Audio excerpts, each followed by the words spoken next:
आदरणीय शिक्षक वृंद आणि माझ्या प्रिय मित्रांनो, आज मी तुम्हाला एका डोंगरी गावातल्या इमानदार भाजीवाल्याची गोष्ट सांगणार आहे. डोंगराच्या कुशीत वसलेल्या एका छोट्याशा गावात शंकर नावाचा भाजीवाला राहत होता. तो रोज डोंगर उतरून बाजारात भाजी विकायला जायचा. तो गरीब होता, पण खूप इमानदार होता. एके दिवशी एका माणसाने चुकून शंकरला जास्त पैसे दिले. शंकरने ते लगेच परत केले आणि म्हणाला, मला पैशांपेक्षा माझी इमानदारी महत्वाची आहे. त्या माणसाला शंकरच्या शब्दांनी स्पर्श केला. त्याने सगळ्या गावात शंकरचे कौतुक केले. लवकरच शंकरची कीर्ती साऱ्या डोंगरात पसरली आणि लोक खास त्याच्याकडून भाजी घ्यायला येऊ लागले.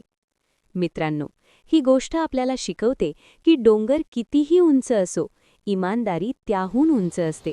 इमानदारीच सर्वात मोठी कमाई आहे.